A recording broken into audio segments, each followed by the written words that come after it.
How's it going, everybody? Bryan Alvarez and Dave Meltzer here, Wrestling Observer Radio, May 16, 2024, figure4online.com/wrestlingobserver.com. All right, let's do the ratings here, then we'll get to Dominion.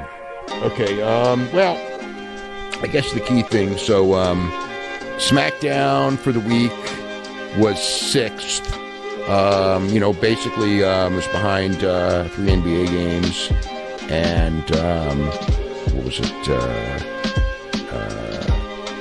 Survivor and American Idol. So that's what it was as far as 18 to 49. That was for the week. Raw was 16th for the week, behind 13 NBA-related shows and 2 NHL-related shows. So beat everything but the playoffs.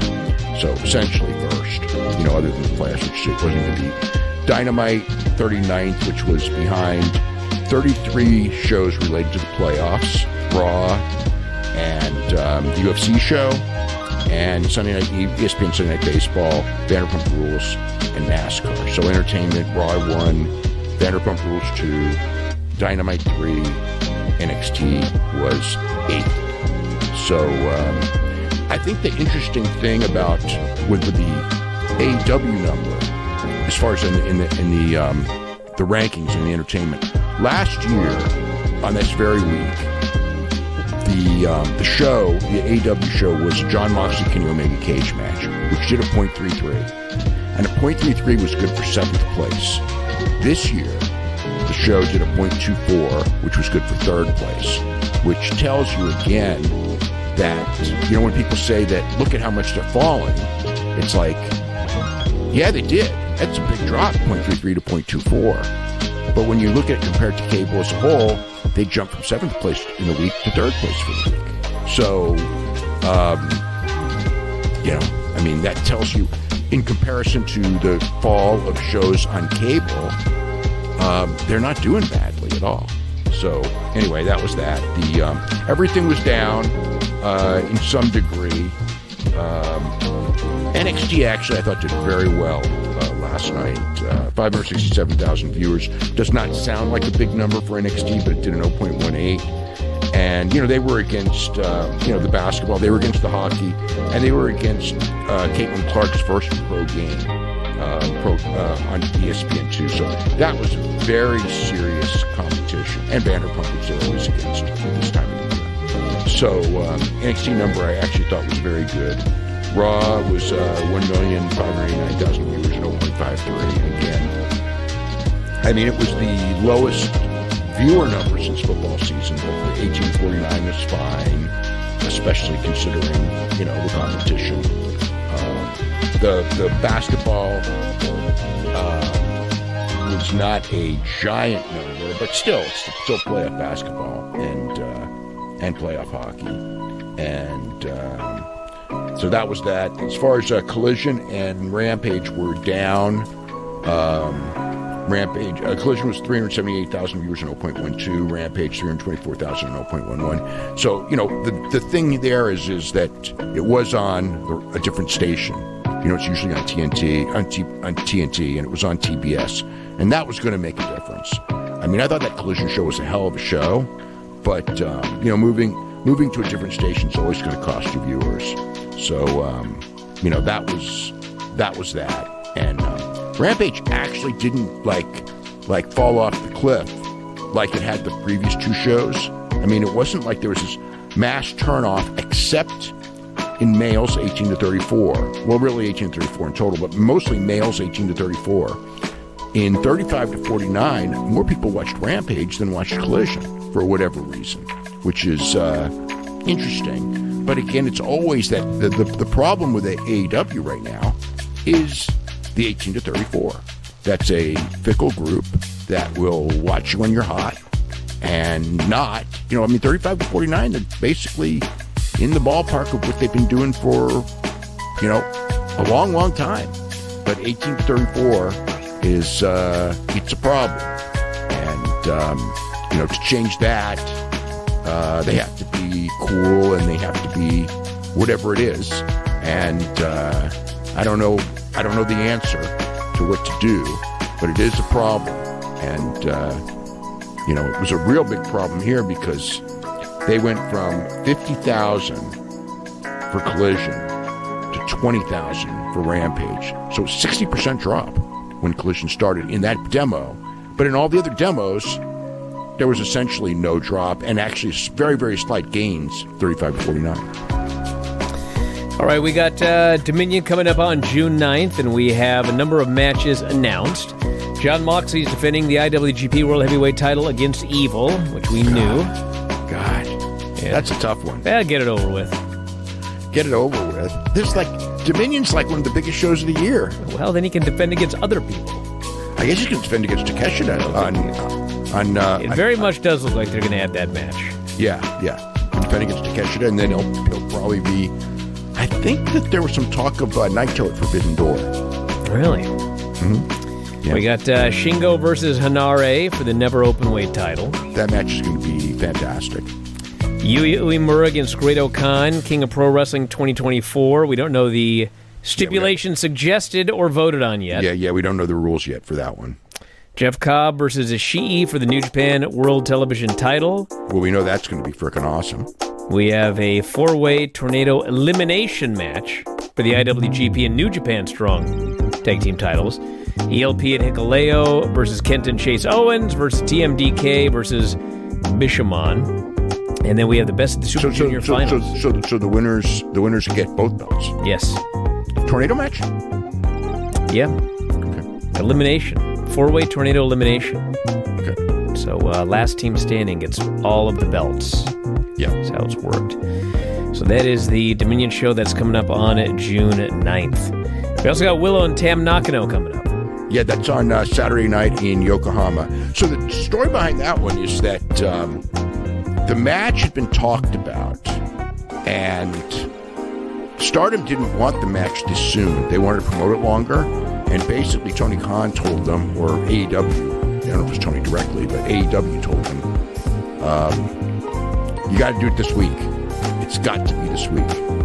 I would read that to mean what everyone assumes anyway, which is that the reason it has to be this week is because the next week Mercedes is winning that championship. I would say that based on the fact that Mercedes got put through a table by Willow tonight. Well, that would add to that. That's the biggest key to me. What's the big key? Plus, she ain't coming in to lose her first match. She ain't coming in to lose her first match, and she didn't get put through the table if she's not going to come back to win, right? So anyway, that's kind of how that bit went down. Paul Walter Hauser debuts for MLW June 1st in the Battle Riot 40-man Battle Royal. Mm-hmm. And the winner gets a shot at Kojima. Yeah. So they've gotten more publicity. They were on Entertainment Tonight, Access Hollywood, ABC. They got a lot of coverage today for that. And they actually got more coverage, I think, than AEW's gotten for. I mean, he was there several weeks. He was in that angle with Jeff Jarrett and Jay Lethal, and I don't remember that getting much mainstream at all. Nothing compared to this. And they've had Shaq and they've had Tyson, and they've gotten some publicity from them. But it's really interesting that MLW was able to get this amount of mainstream pub, which AEW rarely gets. And did not get with the same guy. So kudos to MLW. By the way, did you see the Nick Wayne match with Joey Janela? I have not seen it yet. Okay, I have not either. Yes, we need to watch it. I did see the Kento Miyahara match with Jun Saito in the Carnival final, which was a hell of a match. You got to watch it before the Observer. I heard it's awesome. I don't know. It's only an hour. It's only one full hour out of your 23 that you got to write tomorrow. Yeah, but I got a lot of writing left. I have a story in this issue on, basically a story on the 6 guys in the Vern Gagne 1972 training camp that is a frickin', between the training camp and the 6 guys and their careers and the plane crash that Bob Ruggers was in. It's a hell of a story. Man, that took me. Every time it's just a very, very interesting story on a lot of different guys and a lot of different twists and turns. Really, a lot of coincidences. very heavy on Bob Rugers, Wahoo McDaniel, Ken Patera, Ric Flair, little less Greg Gagne and Jim Brunzell, Tim Woods, all these different characters. It's a big freaking story. The Young Bucks have Reebok shoes. Yeah. That will be, I guess, for sale soon. I forget where they said they were going to be. The Reebok should be for sale from everywhere, basically, right? I don't know. They had one particular store that they listed, but I'm sure you'll be able to get them all over. Toni Storm beat Harley Cameron. So the thing with this match was, first off, Toni Storm's back to being a babyface this week after being a heel last week. Serena Deeb's on the ramp watching on and smiling as Toni's getting beaten down. I think she's supposed to be a babyface, but she came off as a heel. And then it's like Toni Storm is the champion against Harley Cameron. And my God, it felt like they went forever. She's like, beat her already. It wasn't that long at all. How long was it? Let me see. Let me get my... If it's more than 2 minutes, it was too long. What? They're trying to push Harley Cameron. They gave... She's had one match prior to this. Toni's the champion. They're trying to build Toni to a match on the pay-per-view in a week with somebody else. Have Harley beat somebody else. Toni Storm, they went 7 minutes. 7 minutes. That's a short match for AEW television. I was not a big fan of this. And it was the only women's match on the show. If they had the only women's match on the show and they went 2 minutes, I promise you there's going to be so much criticism online the next day. Well, you know what I have to say about online criticism? I would rather book for success than worry about online criticism. Yeah, I don't care if people are angry that it was only 2 minutes. I would not have Toni Storm a week before a title defense on pay-per-view going 7 minutes back and forth with Harley Cameron, who's had one match. Who looked good in the one match, and this was a good match. I thought, Harley Cameron, for the number of matches she's had, is really good. They had a very good match. Toni Storm, instead of doing the gimmick, is showing that, in fact, she is wrestling seriously, which she did in this match, and I thought it was very effective. The last time... Who's the heel? It doesn't matter. It does matter. No, it doesn't. Dave, I have seen so many segments with Toni Storm where there is no heat for the interview because nobody cares about the babyface. Because the babyface... Did you watch the segment they did last week? Wait, were you in the building when Toni Storm came out and she got cheered like crazy? This match did not have no heat. This match had plenty of heat. Yeah. Harley Cameron was the heel. Toni Storm was a big-time babyface. Yes, Dave. There was nothing wrong with that. Last week, she was a heel. Toni was a heel last week. So whoever and Serena was out there doing a sad story about how she almost died. And guess what? Nobody cared. They booed her. So they switched the thing around to follow the crowd. What's wrong with that? Because they didn't switch it. And she will be a heel. She will be a heel the next time you see her. It doesn't matter as long as the crowd reacted like crazy. This is on WWE does this constantly. No, they don't. They have baby faces and heels. They have baby faces and heels. And so does AEW, except with Toni. And it's situational. It depends on who's wrestling who on what show. That's not... they have technically... What's the last show where Drew was a babyface? Drew McIntyre's not... That's Drew McIntyre, okay? What about Bronson Reed and Chad Gable when they wrestled each other? Who was the babyface and who was the heel? Bronson Reed and Chad Gable? Yeah. What match? They should have matched last week. Chad was the heel. And he is a heel. Bronson Reed's the babyface. Is Bronson Reed the babyface next? Will he be the babyface next week? Is he usually the babyface? No. That's what happens. You have situational things, and that's what you do. Everyone has it because you sometimes make matches where there's a different thing. It's not a big deal. And it certainly wasn't here because the match was effective. The match was good. And again, Toni Storm, who has done a lot of the gimmick so heavy for so long that has not shown off her wrestling skill. And she's going to do a match with Serena Deeb where whatever it is, they are going to go out and do a wrestling match. So therefore, if Toni Storm went and did her Toni Storm gimmick and Serena Deeb on the pay-per-view, it would suck. So they're basically showing she is going to wrestle Toni Storm, and they're going to have a good match. So that is we can discuss this after the Double or Nothing match. That is what next Wednesday. That is what they are. That is what the story is. The story is that she went in there and the crowd cheered her. The crowd knew who the babyface was. The crowd knew who the heel was. They cheer Toni all the time. But they cheer her every week, even when she's playing the heel role against another babyface. She should always be a babyface. Well, there's no need for her to be a heel. She's never going to get booed. Okay, so can we stop killing all the other babyfaces by having her be a heel that everyone loves? Okay, but that's the problem. Okay, no. Okay, what's this other thing about Toni Storm? What's the other thing about Toni Storm?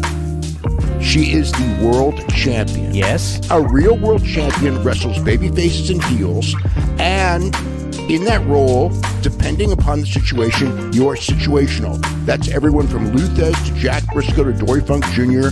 to Ric Flair to whatever. That's not what's happening. What's happening is she is a heel. She's not a heel. She is portrayed as a heel. She wasn't portrayed as a heel. And they have her opponents portrayed. This is not portrayed an exception. As a heel. This is an exception. Harley Cameron is a heel. Harley Cameron is a heel. This is an exception. She was a babyface. Yes. If you watch the show, this is an exception. And guess what? And it is a angle that makes sense because Harley Cameron wrestled Mariah May, her protege, and who was portrayed as a babyface. Who's a babyface in that match, in that situation. So therefore, she's trying to get revenge for the fact that they beat up Mariah May. And so in that role, she is in fact the babyface. So she was a babyface. She got cheered. She had a good match. And, they had a good wrestling match where she showed that she was wrestling. There was nothing, I can't find a thing wrong with this at all. Not a thing. We'll discuss this again next Wednesday for the next segment they do with Toni Storm and Serena Deeb. Okay. Because I will. But if they go in there, yes. If they go in the match, it doesn't. So if they cheer Toni Storm, cool. If they boo Toni Storm, cool. They're probably going to cheer her. But that's they are going to cheer her. Look, fine. That's fine. That's fine. What's wrong with that? Because her opponent is being pushed as a babyface. And no one cares about her opponent. The exact same thing happened with Deonna. Deonna was supposed to be the babyface. Nobody cared. Okay, well, if they go out there and if the fans don't care, then guess what? It would have been even worse if she was the heel and Serena was the babyface. At least in this case. No, that's what is happening. That's why I'm saying it needs to go the other way. Serena Deeb should be the heel.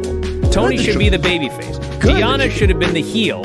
Toni should have been the babyface. Toni should be the babyface going forward. Okay, that's what should happen. Okay, then Toni should be the babyface if the fans cheer. Okay. I agree. All right. Well, we'll see what happens next week when she's the heel and Serena's the babyface, which is what they did last week. But guess what? Serena was not necessarily a babyface when she was out on the ramp at all. She wasn't today, but she was last week when she's talking about how she almost died. Guess what? And she's begging the fans to cheer and they won't. Brian. Yes. Maybe they learned from last week. Is there a possibility they learned from last week and that's why they did this? Aside from the fact that it all fits into the storyline. Dave, you want to know why I'll say no, there's not a possibility? Because 3 weeks ago, Toni Storm was playing the babyface role, and I was like, okay, finally they figured it out. Toni's the babyface. The very next week, they switched it again and had Serena Deeb play babyface and talk about how she almost died, begging fans to cheer, and nobody did. Well, guess what? So they learned. Okay, they learned. Great. So they learned. We will figure out next Wednesday when they do another segment if she's still a babyface. Well, where were we? Well, it doesn't. I mean, as long as the crowd's going to react, I don't care who the babyface or the heel is. In this day and age, the crowd's going to do what the crowd's going to do. How many times we went through this whole thing with John Cena for 10 years? Yeah, and what did we say, Dave? We say should have gone babyface. John Cena should have stayed babyface. Yeah, and when Roman Reigns was getting booed like crazy, we say should have gone heel. Okay, should have gone with it. Okay, each time, I never said John Cena should turn heel. I was always against John Cena turning heel because guess what? I think about business, and the business was that John Cena was selling the most tickets, and John Cena was selling the most merchandise, and if he turned heel, the merchandise sales would go down.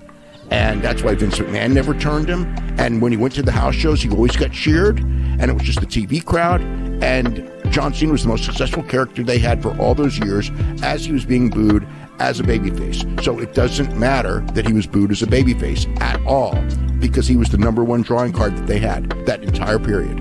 Except for a brief period, I think there may have been a brief period where Jeff Hardy may have surpassed him. But, it was brief because, didn't sustain, and Jeff was Jeff, so it doesn't, like, the whole point is, it doesn't matter who they cheer or boo. It's everything is situational. Sometimes fans are going to boo babyfaces, and if they do, it kind of sucks when they boo a babyface. So that's probably better to turn them. But sometimes, like again, John Cena shows. In this case, I've seen so many heels get cheered, and it was fine. It's tough for a babyface, but if business is good, then it's whatever.